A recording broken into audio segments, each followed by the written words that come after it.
We had a conversation earlier in the week, and you described how the kind of the miracle of a Sammasan Buddha, in the sense that they don't have any signpost to say how far to go in terms of discovering the middle way. So you get to this point and then you don't go any further. So I was wondering if I could just give my interpretation of how I see that, the meaning of one way of describing that. In relation to, for example, Paticca Samuppada, with this is I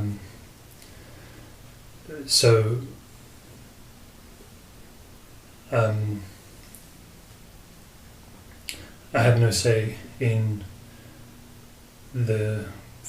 being in a body, or breathing, or being in a posture, or feeling, or no fundamental say. Intention. Yeah. So there's I find myself in this situation where these phenomena are present, and then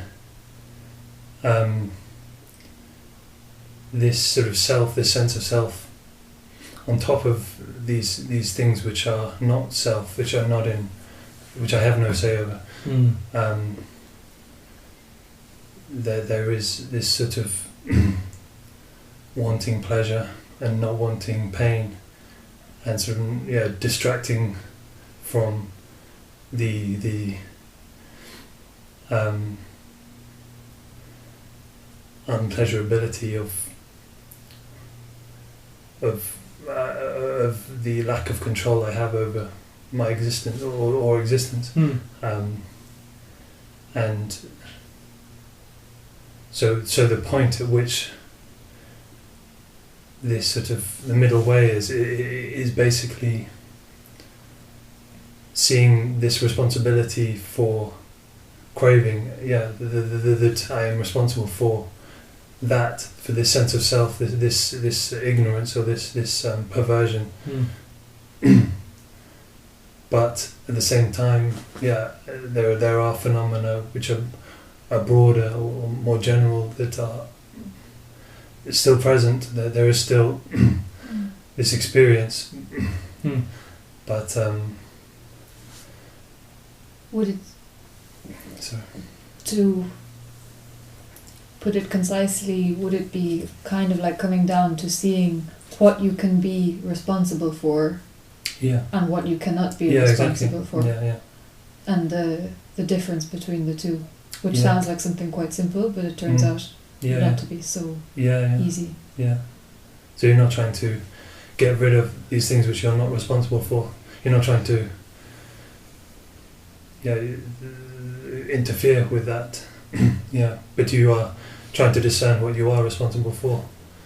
That is the suffering. But you are still subjected to things you're not responsible for, and the middle way should offer the escape from that, such as sickness, aging, death. So how does the middle way offer the escape from that? Obviously start by recognizing responsibility. So as long as you think the suffering is caused by things in the world, or objects of your attention and so on, you won't see where the problem is. So taking responsibility, then you might get to understand that the craving is the root of suffering. But how then, what to do in terms of in terms of that middle way practice, that would then free you even from things you are not responsible for, but you are subjected to and burdened by. Anyone, Well, I would say that it is, because it's not as simple as saying, there's things that you're totally not responsible for, which you're subjected to. The reason that the middle way frees you even from those is that you are kind of indirectly responsible for, I suppose, maintaining or feeding the possibility of being subjected even to those things. So if that's how we define it now, then is there anything that you're completely not responsible for? Because that's how we started. That would be relevant somehow.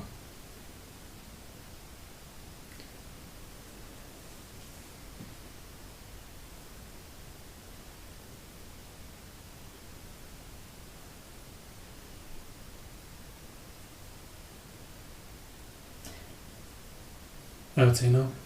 Yeah. I Yeah, think I'd so. say no. Because as as he well. said, Yeah. you need to recognize what you are So, responsible no, for. I'm just saying, because I and what you're think not. the way you were describing it's kind of things you're not responsible for meant things that you're indirectly responsible Mhm. for. Yeah. Yeah. But since we more accurately define it Mm. now, I think we have to say that then things you're not responsible for, you're not responsible for, and they wouldn't be burdening you. So yeah, Mhm. sickness, aging, and death, if that's how we call it now, is something you are indirectly responsible for if it Mhm. bothers you, if you're subjected to. Mm. So how then? What would be the way out of that? I actually had a kind of there was this, even to put it as a simile that had occurred to me in regard to that. How it seems is that if you think of it's like a burning fire that is burning you with this heat. The common sense automatic reaction is to the reaction to it automatically or immediately with common sense with everybody is I need to put out this burning fire. I need to put something on it, put water on it, Sure. do something to put it out.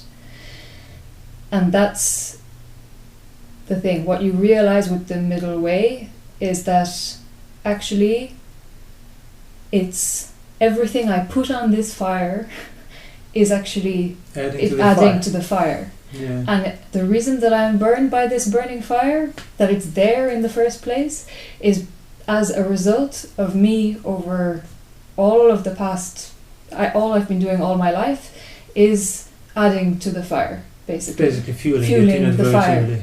inadvertently. Yeah. So all I have to do is actually not keep fueling this fire. And then not only will I know that all I have to do is not keep fueling the fire and it will have to go out eventually, but even then, because I don't go to the fire to put something on it and try to put it out, I realize that actually already that is directly removing a huge weight of suffering, because when you go to the fire you get burned and to put something on it to get it out, but when you don't go to it you don't get burned. Yeah. So you would see the results here and now in that way. So you get the results here and now, and then the trick obviously now is to, or rather the next step would be then to define what would constitute not fueling the fire, because people can practice not fueling of the fire that's still actively fueling it. In other words, when they say I'm not fueling the fire, they're doing it in a way that it's actually fueling the fire. So that's why it's not just a question of simply putting stuff and abstaining from everything that will make the fire go away. You gotta find that middle way, because if you abstain from too much, if you denounce too many things in a way that just doesn't still see where the line of responsibility is, that's another way of fueling the fire. So that's the whole kind of the two ways of indulgent, sensuality, blaming the world, trying to get rid of it, so on. And then the other one, denying and trying to sort of cancel everything, internally and externally. Both would be equally burning. So then the middle way would come, obviously, as we say, gradual training, as I should say. But again, more specifically, how that non-fueling of the fire culminate? That now you cannot be burnt, finished. Not just in this life, but done. What would be the measure of that success?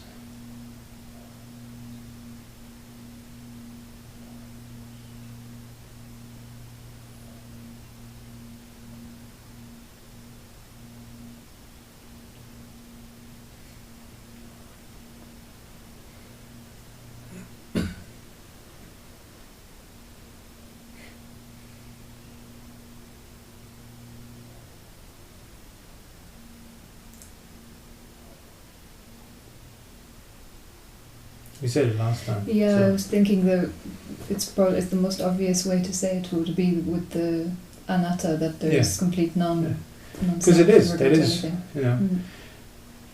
And obviously there's a right way of going about it, and that's what we keep talking about. You know, you're not trying to get rid of things, you're not blaming things, you're not trying to sort of mechanically just do certain practices and then hope that these experiences will come on their own. They need to be understood on the basis of what you already are.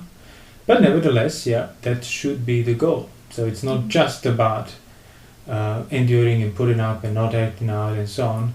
It's about that as a basis, but then so that then the insight, correct insight of true anatta can be established, can be discerned, recognized, and then cultivated and brought to fulfillment.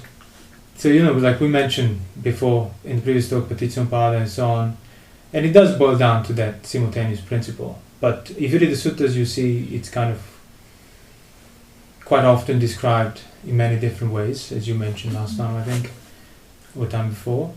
You know, whether it's like the food for the thing that is present, that depends on food, would exemplify the simultaneous relationship, or like, you know, with the present condition, this is the present result. So the point is to understand that it's not on the level of cause and effect, but on like things that depend one on the other.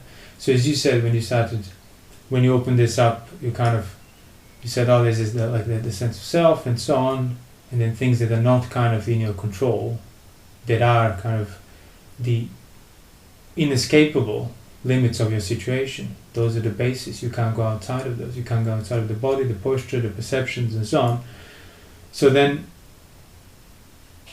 that whole sense of self, it's not enough to just say, oh, this is not mine, not I am, not myself. I mean, if you're a noble disciple, that's, you need to do, not just say it, but keep applying that attitude to that phenomenon of self. That's what we would encourage monks to do. But in order to do that, first you need to see that sense of self, and then you need to see that sense of self as not yours, not being independent, owner, master, existing outside of that inescapability of your situation. So it's really not so much about finding an answer to the question of myself and not self and so on.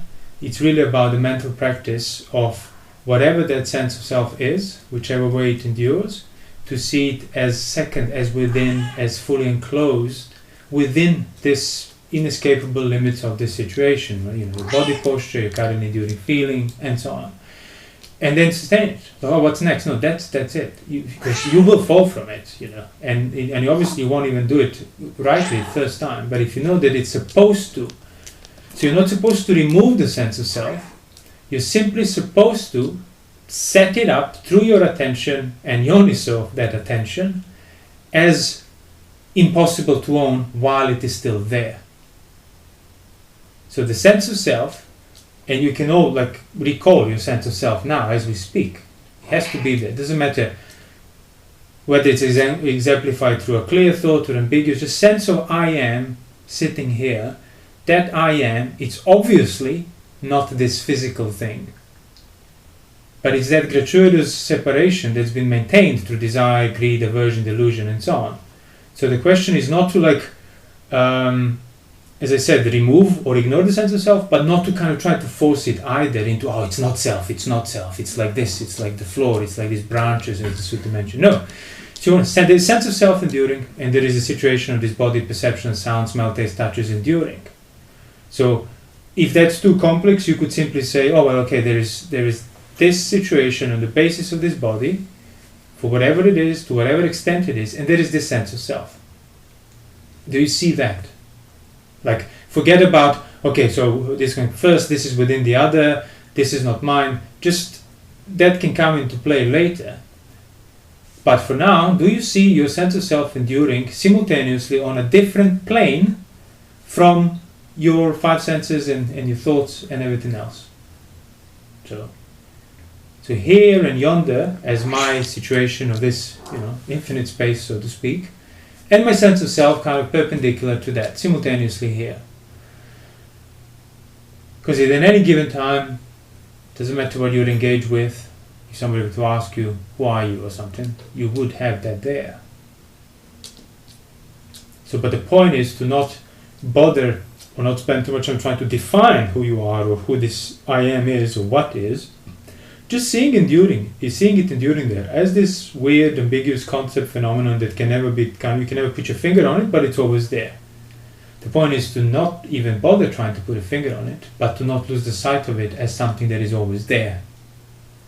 See, as much as your body, your current posture, your feeling, your perception is the kind of, as we said, the basis of that inescapability of this situation here and yonder, well, the image of the self, or the notion of the self, is equally the other end of your inescapability of your situation. You are not outside of that image either. So when you recognize that these two things they don't even know about you. So your body, your situation is there on its own, and then you realize, oh, this phenomenon is there on its own, pretty much as a result of this here, that it's on its own.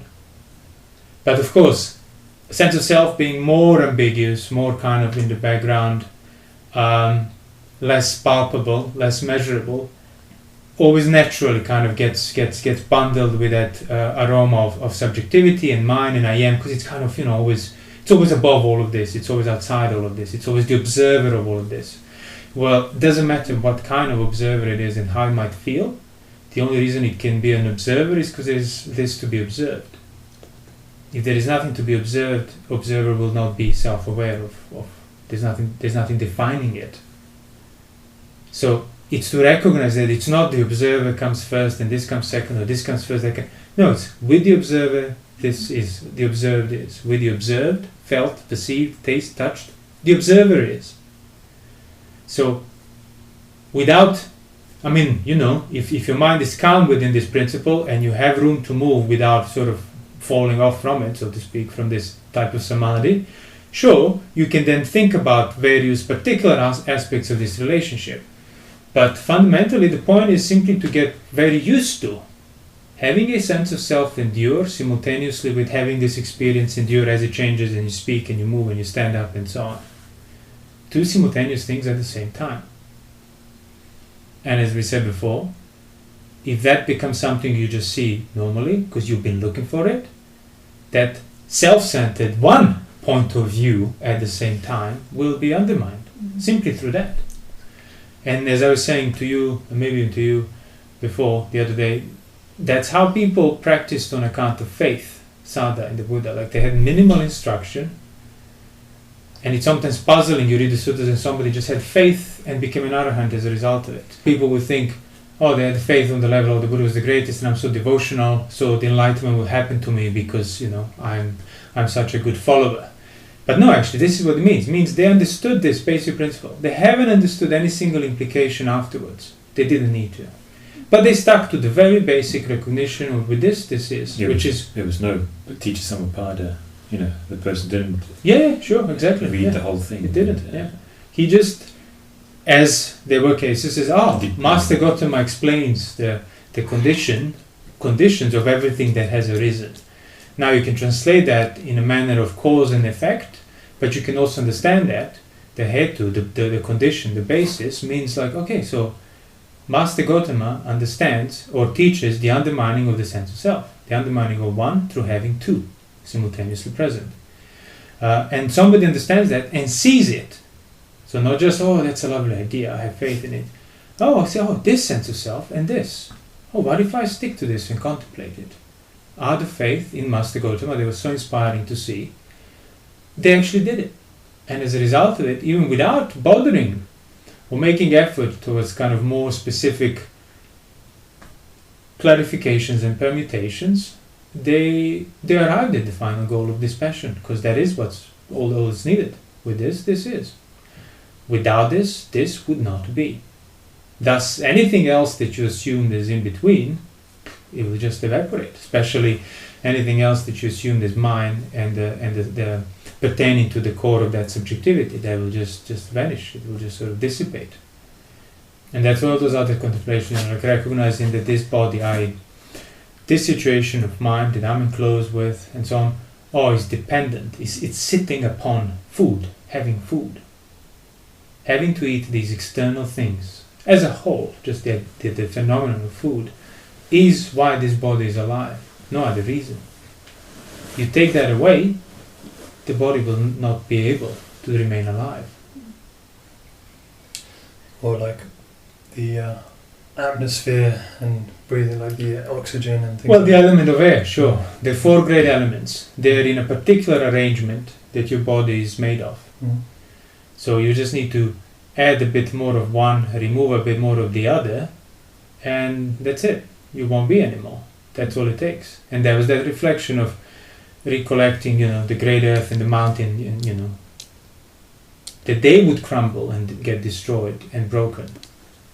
What is then to be said for this sort of little tiny ant that lives on top of it? It's just inconceivable to remain otherwise. But again, it's not, you can think of it in that linear way of, oh, this will be destroyed, thus I will be destroyed. No. You see the earth as this, and you see your body as this is, as a result of that earth, simultaneously present.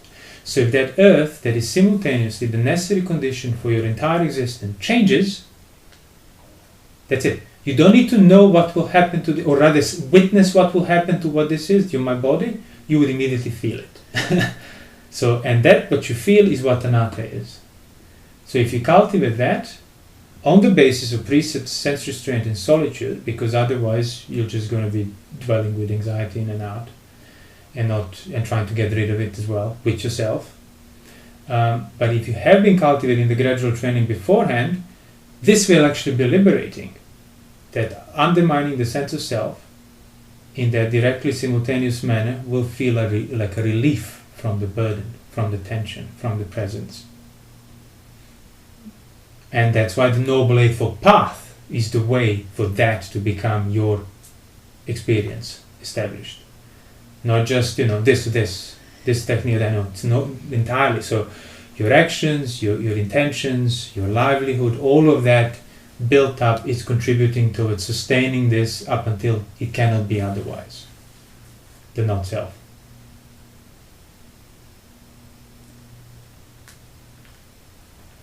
So would it be correct to say that it's important to, for example, if you want to contemplate the element of earth in regard to the body, to do that while seeing the body as where your sense of self is, if you know what I mean, like that you don't take it as something separate from your sense of self while contemplating. I would think it depends. I guess it could work, but I think what can also result in it's basically mixing like the two different approaches. Although they would individually arrive at the same, either take your sense of self and undermine it with the present situation or with the earth or whatever. Or even if you take this body in its extent, like this situation, this body, and that earth, that in between will be where your sense of self is. It's naturally.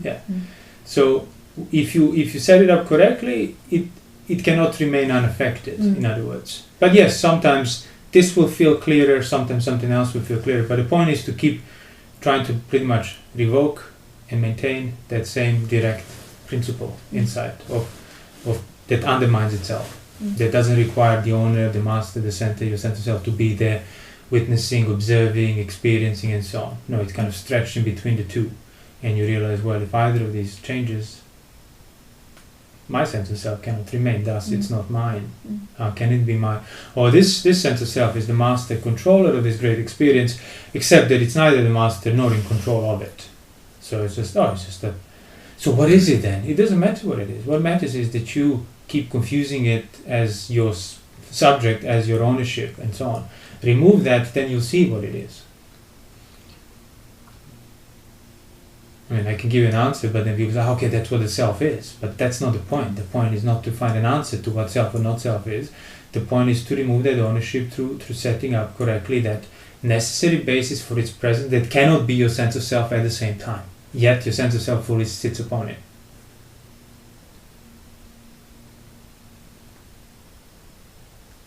So yeah, that's satipatthana, like body in the body. Means, again, same. This within this. Feeling within the feeling. This within this. Mind within the mind. That's when you need to have the right view for that as well. But yeah, you want to contemplate the element of earth, you could either, if you accurately, on some days it will be more accurate than on others, but recollect the element of earth, then see there's a necessary basis, this body, until you get that kind of, sort of converging point on your feeling, so to speak, where it's kind of neither here nor there. And then your mind might push you to provide more clarity, more answers for this phenomena, but that's like, now you're over tightening the strings. So just learn to see these two things, and then restrain or refrain from all the, okay, but I need to see Namarupa and Vijnana and Namarupa and this and that. I was like, okay, well, if I see this sufficiently enough, those things will be recognized there on their own, because that's where they are. Sometimes you might not be able to recollect the element of earth accurately, so you start with your body situation and then discern the element of earth through this body, not as something left, right, before or after. Because while this body is seated here, the factual element of earth, the solidity, pertains to it while this body is seated here. That's exactly how a body is defined for you, to the degree that it resists you, to the degree that it's solid independently.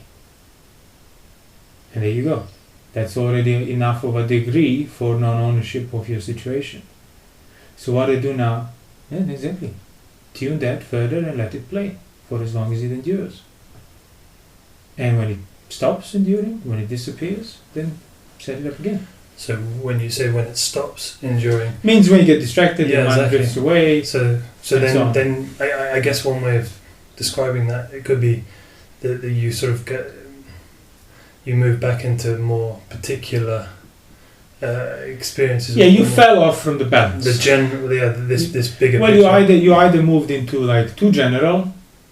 Abstract, like mystical. Exactly. Not necessarily mystical, because mysticism is on the level of the views, but more like abstract. Yeah, like you're now thinking earth and stuff, but not on the basis of present enduring body, or you just fall onto the here and yonder where the senses are and sense objects, and then just get absorbed into that. Or even like you cease to approach your body as a recognition of your whole situation, but you kind of end up approaching it as particular sensations or parts of the body and so on that you're kind of attending to. So that's again falling onto the level of the sense objects. Yeah, exactly. You're not discerning. The body as a whole. Yeah. The body as a basis for this entire situation, which it is there. The body posture. How can you specifically observe your body posture? The only reason you can observe specific parts of your body posture is because you already know what posture you're in. So it's quite the opposite from like the body sweeping. It's actually recognizing the as I said, recollect the memory of your posture, the image, the thought that is there, and that is factually here. Perceiving yourself, inescapable. Sorry? I always find I add to when you say this. I always add like that discernment will then be uprooting the sense of self somehow, because unless it's doing that, then it's you're not reflecting on it properly. So because, as I said, the clearer it becomes, this is the two simultaneous things. Even if you don't specifically think about the ownership and this and uprooting it is being uprooted because it prevents you from owning the assumption of one experience center, self, owner. Sometimes people mystify it and say, it's the observer, the pure consciousness, the knower, the this, the that. It's just basically different phrasing for the same thing. I am. But that's not the way up. Never has been. So you want to see that it doesn't matter how lofty, how remote, how distant, how great that observer or the knower might feel. Would he be there if this situation is not enduring the way it is out of your hands, pretty much? No. Thus with this is. And that all-knowing seer, knower, it's pretty much to the same extent, not a bit more, not a bit less, subjected to exactly the same things that all of this is subjected to. Impermanence, dukkha, and unownability. So then it doesn't matter how it feels, what matters is that it ceases to be yours. Either way. Whether it feels coarse or lofty, that sense of self. Coarse or lofty, refined, whatever, pleasant, unpleasant, it's just a reflection of the same principle that's here, nothing else. And then that's the true unburdening, basically. Because there is now no more of that assumed center that takes all the weight on.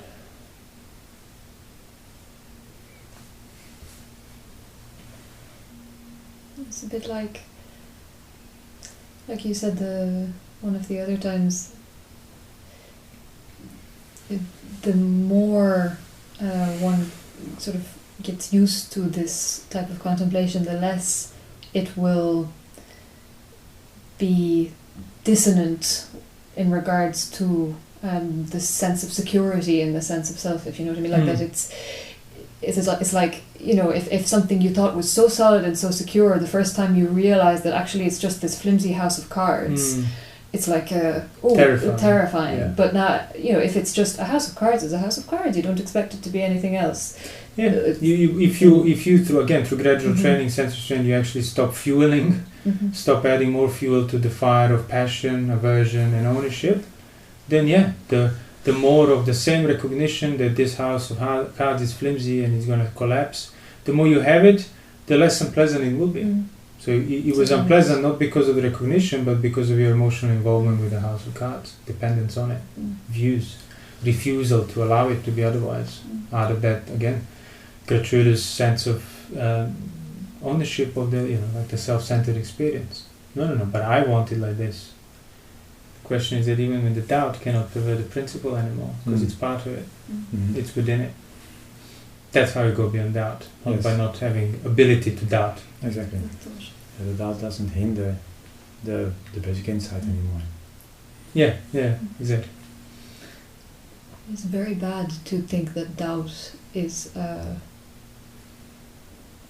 sort of bad quality or it's unpleasant. It's unpleasant. So people naturally then like, I just can't bear this anymore. So it is a hindrance, and from that point of view, it is a bad quality because it does require kind of inadvertently stepping back into that self-centered point of view. That's only when the doubt is possible.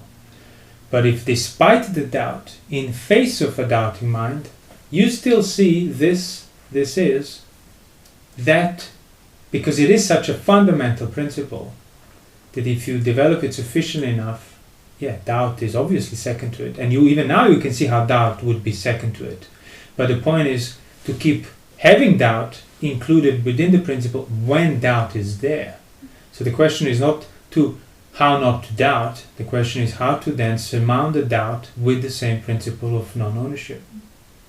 And then when it just becomes impossible for doubt to access that which precedes it, which is a necessary basis. Then you might doubt other things, and then the doubt as a hindrance will still persist in regard to this or that, in regard to pressuring the mind, trying to get you to act, to clarify, to feel the craving further, but it can never spill outside. In the same sense, the conceit that's left, the sense of I am that's left, the degree of passion, aversion that's left, cannot spill outside into that previously assumed attavada and the sense of self independent of these aggregates and of this experience and everything else, the absolute master control that's outside of all of this. That's inconceivable. You can have those thoughts as an empty phrases pretty much, but all you see is this, and that becomes meaningless thoughts.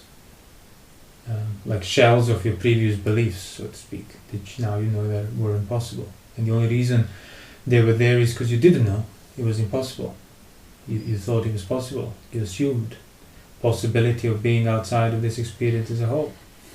Assuming the possibility of being outside of the five aggregates. But when all you have is this body within this body, mind within the mind, or body within the earth within the body, whichever way, when you have that simultaneous dependence that doesn't require you, that has no room for you, then there is no outside of that.